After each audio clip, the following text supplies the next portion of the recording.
It's about three after, so I think we can go ahead and jump in.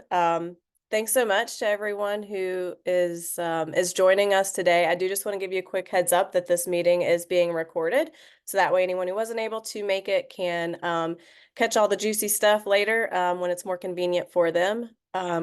So as many of you all know, we have been in a months long battle, I guess, with First Energy regarding the value of solar and trying to protect that for years to come. So we have finally come to terms with them and other key stakeholders in the case.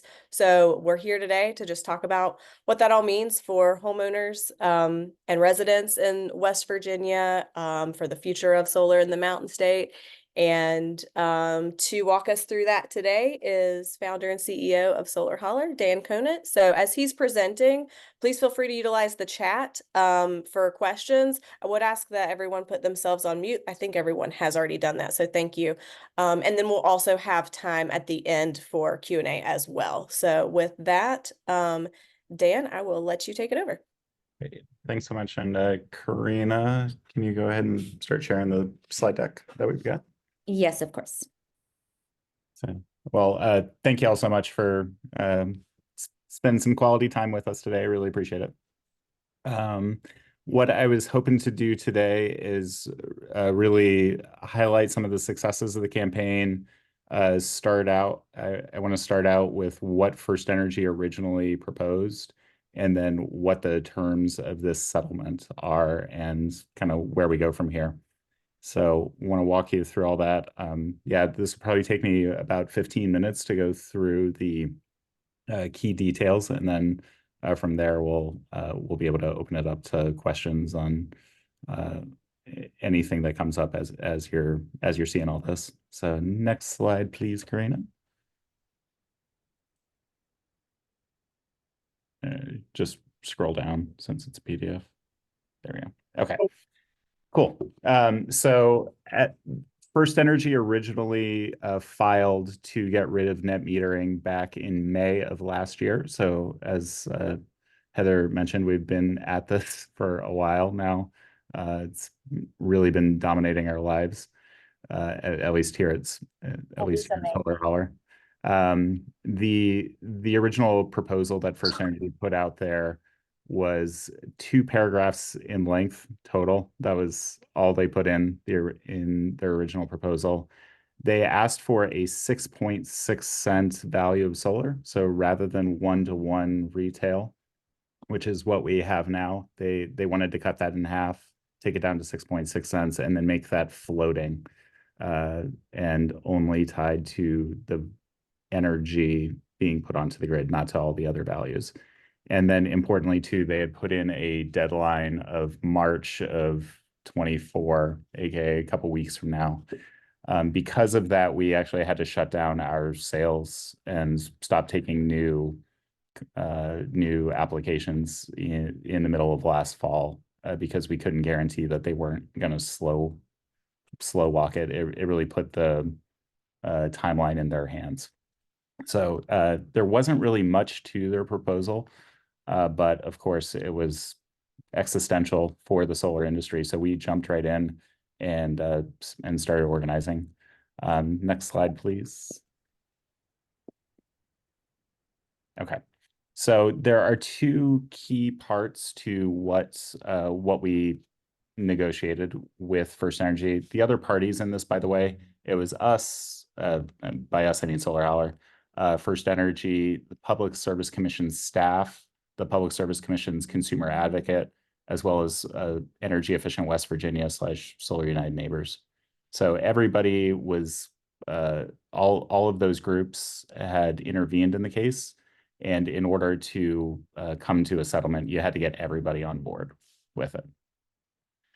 There are 2 main parts to the agreement. The first is covering grandfathering of existing systems. And the second part is what comes next. So to start off with the grandfathering piece, of course, this is really important to everybody who's ever invested in solar, anybody who's on the line right now. And what we were able to come to terms on was that Any existing systems that are getting grandfathered in under the existing one-to-one retail net metering regime are going to be protected for 25 years. That'll take us all the way through the year 2050. That grandfathering period will, or the grandfathering provisions will stay with the property, not the person. So even if you hand it off to your heirs, hand it off to the next generation, or, you know, honestly, the average house in America is sold every 7 years. So you sell your house, a few years down the line. It doesn't matter that the person is changing. The net metering is going to stay with the property. So that was a really important protection that we were able to get in here. You're also able to make some system adjustments in the future. In particular, FirstEnergy wanted to make it so that if you added batteries, you would lose your grandfathering. We successfully fought back on that.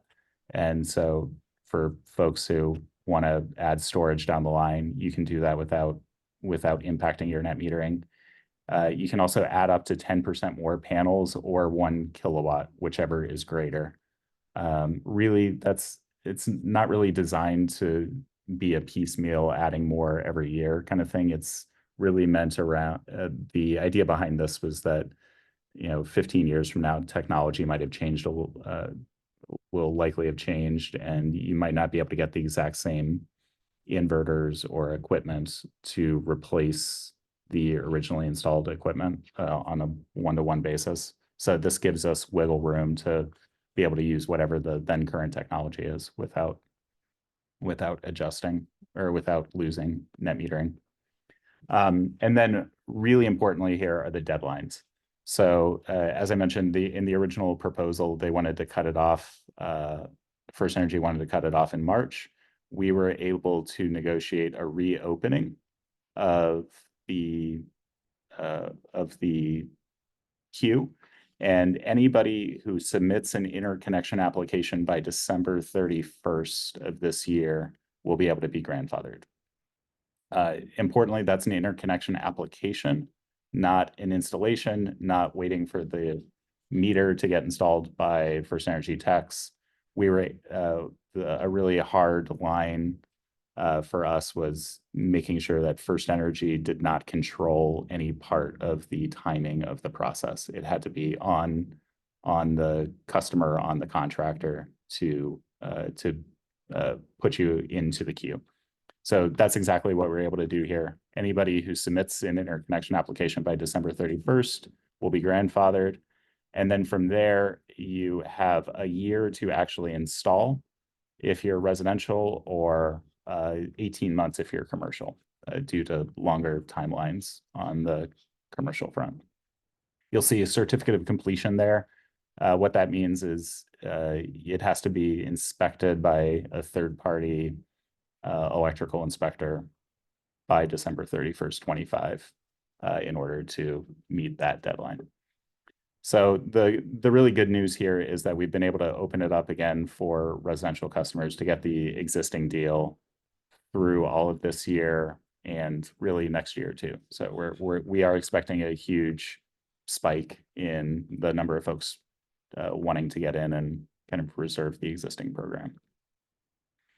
So that's the deal on grandfathering. Then the question is, what comes next? Karina, next slide, please. And honestly, this is where it gets even more interesting, for at least for an energy policy nerd like me.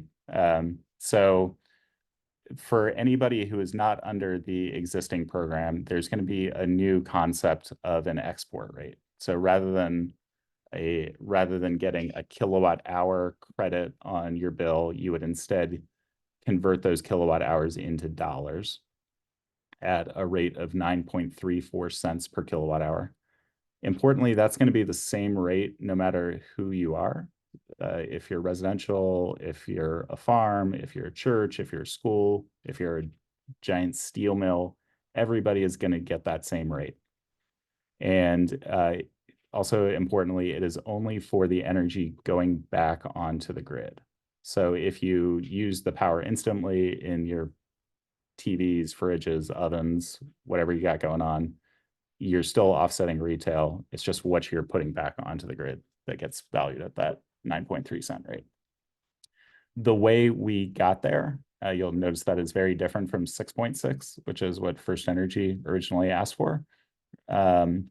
We corrected a bunch of their math, A, but B, we were able to include a bunch of other values of solar that go beyond just the energy and electricity itself. So the 9.3 cent rate is made up of the value of the energy, the value of high voltage transmission that you never have to use because everything is down at the local level, the value of power plant maintenance and capacity, as well as other grid balancing services that they have to buy. So First Energy has to buy all of these different services on the regional power grid from individual folks. And this 9.34 cent rate is the value of the things that they do not have to buy because they're getting solar from your system on your roof. So we added all of that up. It will be a floating rate. It's fixed for the first 2 years, but then after that, it would change annually. And importantly, we were able to limit those changes to 10% per year and up or down. So starting in 2027, it could be anywhere between 8.4 cents and 10.2 cents or just anywhere in there. So by putting those bands in, we're able to give people a lot more certainty that it's not going to change drastically on them. And I think the other thing I'm really excited about for these purposes is that we're fixing this rate to be the same for everybody. Homes under the existing program, homes pay the highest rate per kilowatt hour for their energy, and steel mills and industrial users pay the lowest rate. And so the value for your solar was completely tied to what your retail rate was. Well, now we're kind of getting away from that and saying, no, the value of solar energy, no matter who is making it, is this 9.3 cent rate. And the end result is that residential will get a little bit less value, but churches but schools and food banks and libraries and all sorts of other nonprofits and businesses will get more value for their solar. So the end result is actually that solar is gonna be on a really good track here for the indefinite future in West Virginia. Okay, so I'm sure there will be lots of questions on that, so we'll keep going. And I did want to highlight some of how we got to here too. So next slide, please. Okay, yeah, the big picture wins here. We're able to get the protections in because we insisted on it. We were able to share all kinds of stories of individual folks who were worried about various provisions. We got that in and just insist on it. Another key win here is just having certainty. The biggest challenge for the entire industry and anybody who's considering going solar is just not knowing what the program is. And so we're able to have that. We're able to really have an orderly transition over the next 2 years so that as we're sliding into this program, you've got time. And that's really important for everybody. And we were able to create this program using actual math versus just finger in the wind proposals that First Energy had originally put in. Also, really, I'm excited about this. Early last year, we had launched a low-income leasing program for everybody who can't take the tax credits themselves or wouldn't have been able to otherwise do it. We had to shut that program down in First Energy territory while we awaited this decision, and now we're able to open that back up. So that's really important for all the families out there that are looking to control their utility bills. And then, you know, the kind of the guiding principle for us through all of this was fairness, that FirstEnergy shouldn't be able to take what's not theirs and pay us less than what it's valued at. And I feel really good about the way the math is landing here and how we're structuring all of this. Next slide, please. So importantly, we only got here thanks to all of you on this call. So thank you so much. We've spent the last 9 months, next slide, please. I just wanted to share some high level numbers here. We had 8 staff dedicated to this within Solar Howler, working full time on just fighting back FirstEnergy. We had 150 amazing folks who showed up in the middle of January to the State House to rally for this. We submitted. The Public Service Commission gets about 10 letters on an average case, and they got 1,800 from a whole bunch of really angry West Virginians. So that definitely left a mark.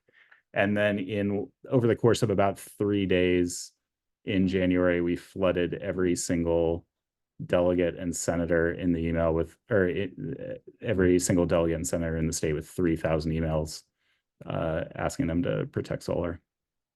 The very next day after we launched that email campaign to the legislature, FirstEnergy asked for this settlement. So this is the only way we got to this program with FirstEnergy and with the commission was because of the public pressure and just the public demanding this. So thank you. I'm sure 99% of us on this call submitted the protest letters, submitted the emails, showed up at the rallies. So thank you all so much for that. Next up. Okay, so next steps. As I mentioned, we've got until December 31st. If you're a residential person and haven't gone solar yet and want to get under the existing program, next steps would be to raise your hand over at solarhowler.com, or if you've already been in touch with us, we'll revisit your proposal, get you all the latest figures. I would ask everyone to kind of bear with us just because it is going to be a crazy, it's going to be a crazy year, 2 years, honestly, as we try to get everybody in. So it's not going to be a thing where, you know, you sign up and get installed next week. It's we're out here trying to help get as many families and churches and everybody in under the existing program as we can. And then for a lot of businesses and schools and folks, the numbers actually get better next year. So we're kind of just trying to do what's best for as many people as possible over the coming. So in any case, that's what I had here. Happy to take questions and get into any more details that folks are wondering after seeing all this. So, Karina, Dina, do you guys want to play moderator here? Okay, sorry, I can jump in, Dan. Okay, thank you. We've got a couple of questions over on the chat, so let me back up. Mark had asked, what happens if you add more than 10% or 1 kW in your expansion? If you do that, you will automatically forfeit your grandfathering on net metering. So don't do it. That's the I mean, you can, but don't. I'd really recommend against it. Yeah. So if you want to expand, do it now. Yep, exactly. Okay, Max had asked, does FirstEnergy alone control the new export rate? Like, is there anything that will stop them to just go 10% lower every single year because they just want to squeeze more profits? Yep, great question. Those numbers are audited every year. They do what's called an expanded net energy charge proceeding at the Public Service Commission. So there's annual adjustments to their rates. all of that, all of those costs are publicly available through the PJM marketplace. Everything gets audited by commission staff. So what we have done here is set the formula, taken it out of FirstEnergy's hands, and those rates will be adjusted annually once we get past that 2-year term, but it'll be adjusted by commission staff through that proceeding. So yeah, absolutely, we're taking it out of FirstEnergy's hands. All right, we've got another question from Richard here. He's asking if you can share information about any legislation that's in the House right now. Understand there's support to guarantee 1-to-1. Yep. There was legislation introduced in January to put 1-to-1 net metering into the law. We used that as the pressure point to get this settlement. So from what our understanding is that legislation is basically dead at this point, or it wasn't moving. But what did happen is we flooded every senator, every delegate with those 3,000 emails over the course of 2 days, and that's what got FirstEnergy and the commission staff to settle. There is separate legislation that I'm excited about for community solar, which will open up the ability to get solar credits to renters and folks who live in the middle of the woods, or just can't go solar on their own homes for whatever reason.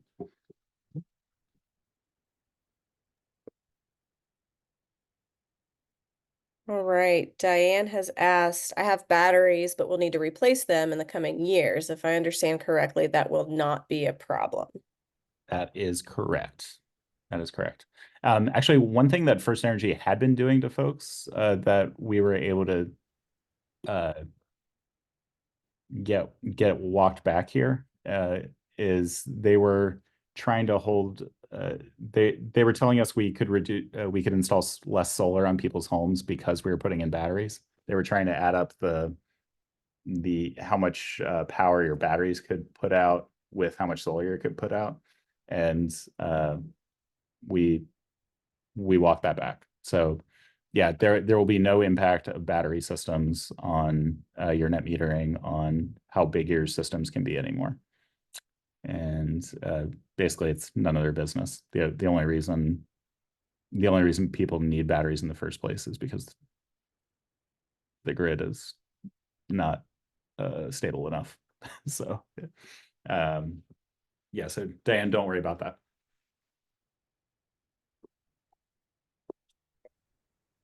All right, so next we have Harlan, who is asking if you foresee this affecting AEP net metering in any way.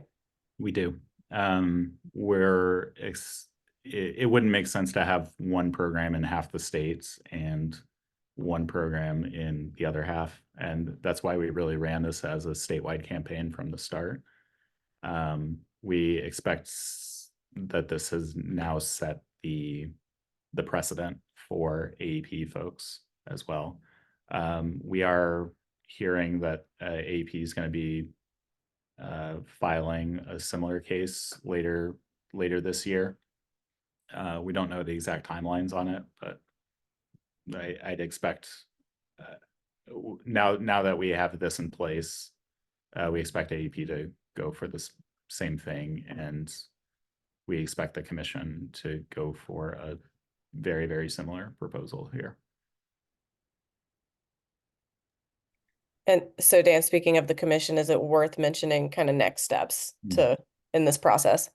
Yeah. So we negotiated this settlement with all the different groups.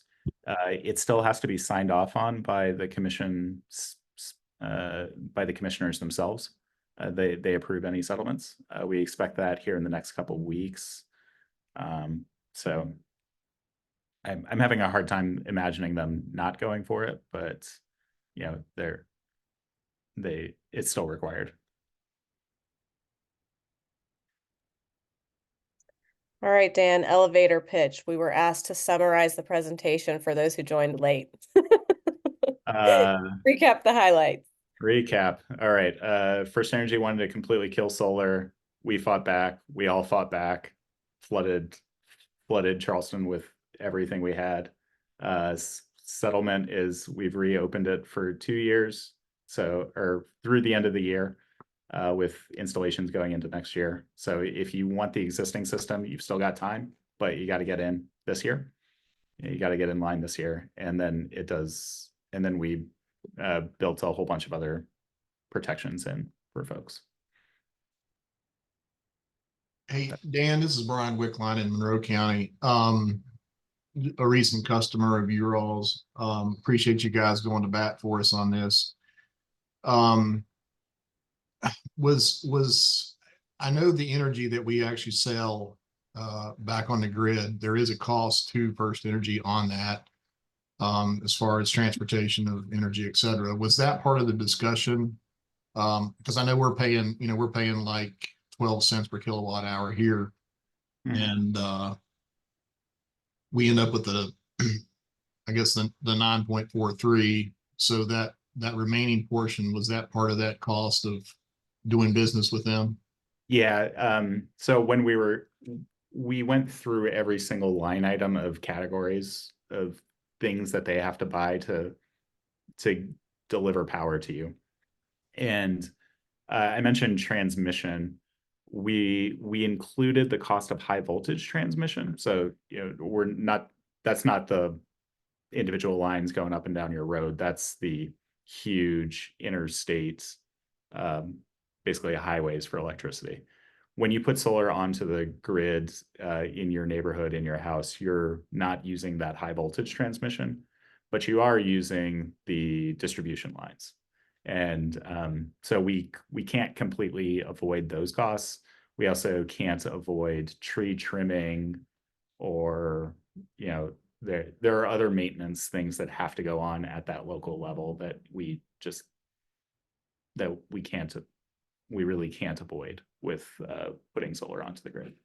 So that's where a lot of these negotiations and discussions were around, was what exact line items can we cut, can we help First Energy avoid costs on, and which ones can't we? Does that answer your question? Yes, I appreciate that. Okay.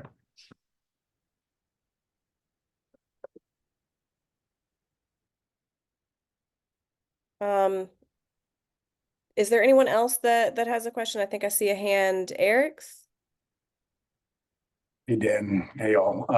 Had a huge win. I can't really, start to say how important this is in terms of sensible regulatory policy, which are words you don't often hear together. So really awesome work, team. And then just curious to hear your thought, like precedent for this type of approach being used in other states. And then if there's any kind of relevant changes to allowing for virtual power plants to be coming online. Yeah. I will say the deal we've gotten here, as I've talked with other solar nerds across the country, the deal we got here is amazing and just unseen anywhere else. California, by comparison, they get 3 cents, not 9 cents for every kilowatt hour they put onto the grid. And and there were a whole bunch of other provisions that we negotiate here. The 25-year settlement, or the 25-year grandfathering, all the other future adjustments. We haven't seen that across the country. So I'm really excited that even as the world of this really specific world of solar rate making is changing around us, that West Virginia is coming out with basically the best deal in the country. So really, really proud of that. I do think that we're going to end up setting the standard for the rest of the country as a result. I'm really excited for that. And I'll be doing my part to push that out there in the world. And I'd love Nature Conservancy's help on that as well, Eric's. And was there a second part to your question, or did I? Does it have any implications with virtual power plants and the potential for those systems to come online in the state of West Virginia? It didn't address that in any meaningful, or this was really just focused on net metering, not on virtual power plants. Great, thank you.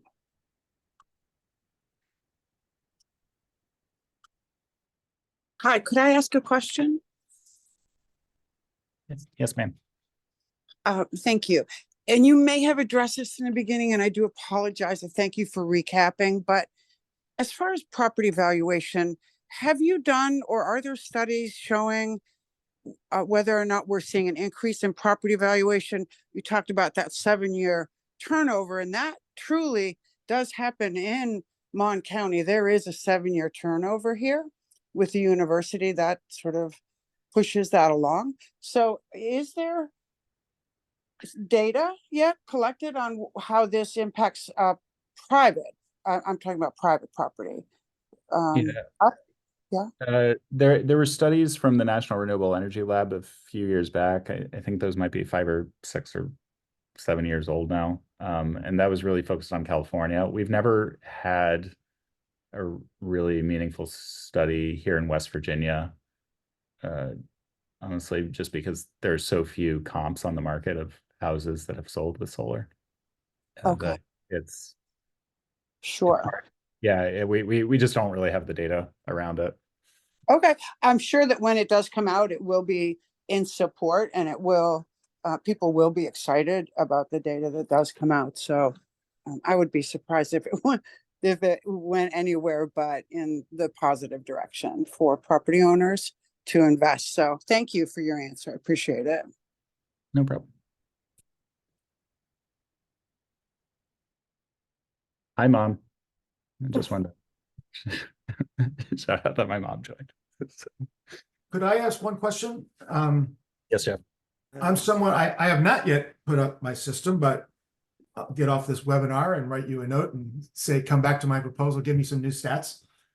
But it sounded like what you were saying is that for those of us who are planning on installing something, we should install the maximum number of panels now that we think we're going to need, because, or at least close to the maximum now, because if we install more in the future, we fall behind. Is that correct? Did I understand that right? Because when you gave it was like there were 3 levels, small, medium, and large. And I was supposed to pick, and now it sounds like I should go for medium or large. Yeah, that my recommendation is to go as large as you think you need now. The 10% change, being able to add a little more in the future. That's the concerns that we were negotiating around were, okay, what happens if my inverter dies at year 15 and I need to replace that part, but I can't get the exact same make and model anymore, and I need to just go with whatever is available on the market. Well, it might be slightly larger. So it was really meant as a maintenance provision rather than, I mean, you can use it to add in a few panels here and there, but it was with that maintenance in mind, not wholesale just increasing your system size. So yeah, really my recommendation is if you think you are going to be adding an electric car here in the next couple of years, or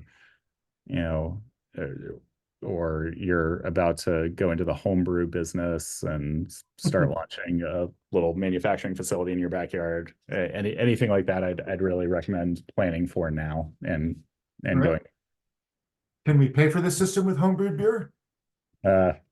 Depends how good it is. Oh, a challenge. All right. Hey, Dan, this one feels a little bit related. Someone has asked, will there be an opportunity to overbuild now and actually sell to the grid for profit, just as we're talking about system size? No, you cannot get a check back from FirstEnergy. It's still, instead of having a kilowatt hour bank that you carry forward year after year, it's going to be a dollar credit bank that you carry forward. So it's this program is not meant to be power plants just pushing as much out onto the grid as possible. It's just meant to reduce your bill.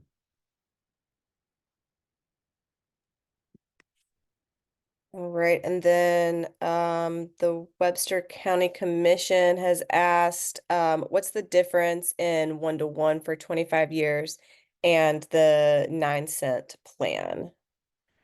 So I think you kind of already addressed that, but maybe just cover that again Okay, quickly. so anybody who wants in on the existing program, the existing 1-to-1 net metering that we've always had up until now, that's what gets grandfathered. If you're already in, if you've already installed, or if you put in an application this year, you get that 1-to-1 net metering, and then you're grandfathered for the next 25 years. Starting January 1st of next year, any applications to tie into the grid will be using the new 9.3 cent plan.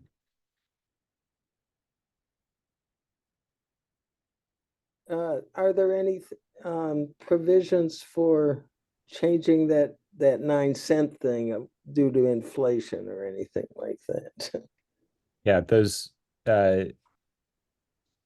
once that program goes into place, there will be an annual adjustment done by the commission using all the publicly available data, using First Energy's actual costs for the previous year. And we know energy is not going to zero. We know the value of transmission is not going to zero. It'll fluctuate, but I expect over time it'll kind of fluctuate up. But it's not the same as it won't be the same as a cost of living adjustment. Dan, I had a question. Mhm.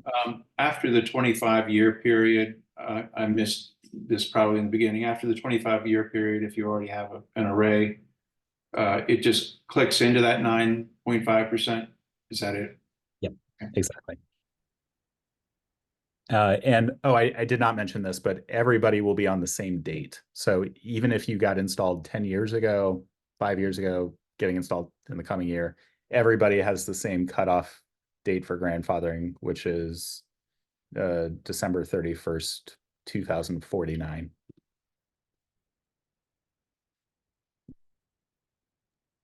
Great. We had a question about when the clock starts, so I think that answered that. Someone had asked if the state legislature can take any credit for this process. Not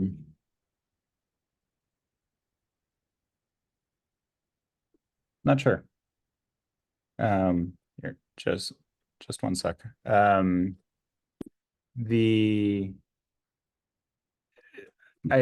would say that the public outrage around all of this, and I'm sure there were a bunch of legislators making contact as well. I don't have insight into all that, but just the public outrage over the idea that First Energy would pay less than fair value for this is what ultimately got us here. I'll say, this was not a legal fight, it was a political fight from the very start, and that's what we won. I don't know if this has been covered before, but you had mentioned that you had told me before on my system that I should leave it in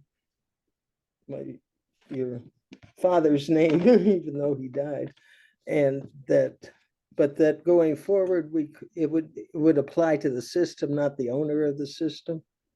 Yeah, and actually, as part of we had a hearing in Charleston in front of the commission, and I got to talk about that exact case to the commissioners, and I think that really meant a lot for everybody else. When my dad died almost 2 years ago now, his name was on the electricity bill. His name was on the solar system on the house I grew up in, and my mom wanted to take his name off of the bill just because who wants to look at that every month? Right. the challenge was we would have lost all the tax, you would have lost all the carryover credits, and when we're getting into these grandfathering issues, it would have been it would have meant mom would have lost her net metering as a result of what First Energy had proposed. So I think that was the driving force behind that provision of the settlement, where it's sticking with the property and not the person, so that folks don't have to worry about partners dying and then getting kicked off of net metering as a result, or passing it down to your kids, or like I mentioned earlier, just selling the house. There's a whole bunch of reasons that that's really important, and just being able to talk about what you went, those conversations we had to have after Dad died meant a lot. Mhm. So, yeah. So in any case, we got those protections in, and like I said, it goes with the property, not the person. And yeah, so everyone can breathe easy now.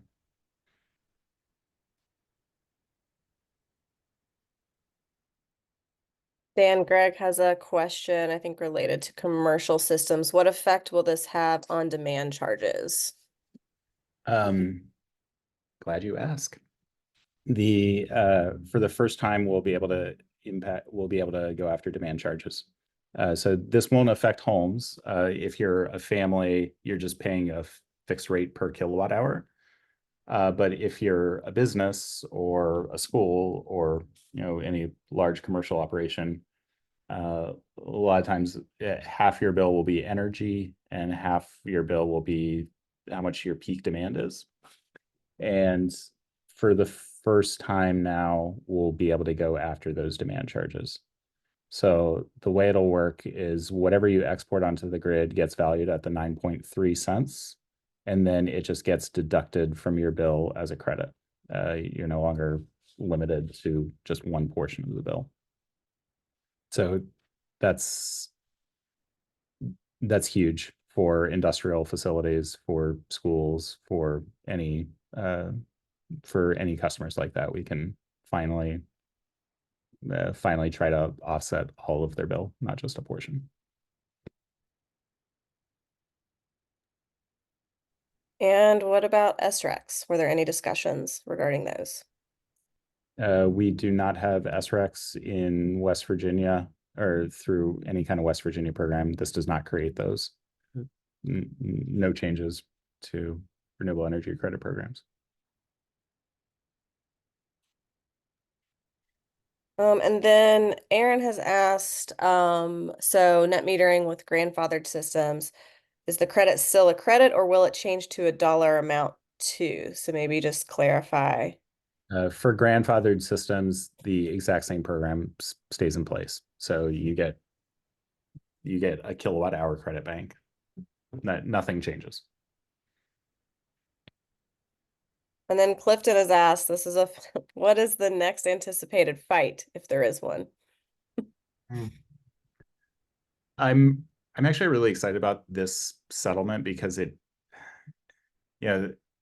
First Energy can no longer claim that as we transition into this new program, they can no longer claim that anybody is subsidizing anybody else. It's all avoided cost.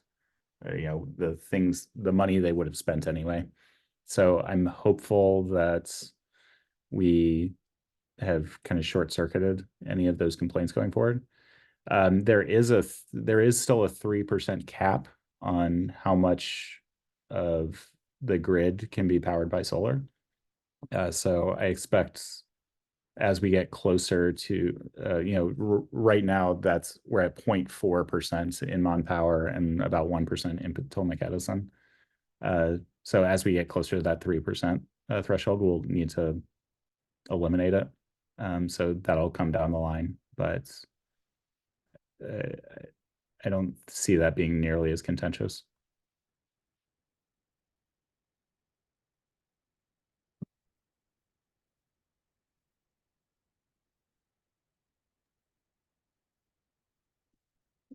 Right. Do we have anything else? Who imposed the 3% cap? That was written into the original legislation. So net metering has been in place since 2009. Am I getting that? I think I'm getting that year right. 9. Yeah, 2009. So in the original legislation, the 3% cap was written in. So, like I said, we will need that changed at some point. And the reason it was written in was the idea was, okay, if you're getting one-to-one retail, then we should put some kind of limit on that. But now that we're doing this other program, that is just what the avoided cost is, the logic behind that kind of falls apart. So we'll want to eliminate that cap entirely.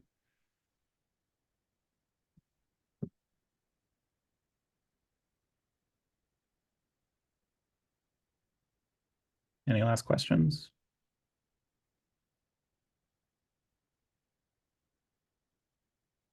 Cool. Well, once again, thank you all so much. Thanks for all the support over this crazy past year. Like I said, we would not be here without the thousands and thousands of angry folks writing and cajoling. So thank you so much. And yeah, and please if you have not gone solar yet, please get in touch with our team, and we'll want to get you in the queue and get you all the latest facts and figures. And yeah, thanks so much, and have a great day, y'all.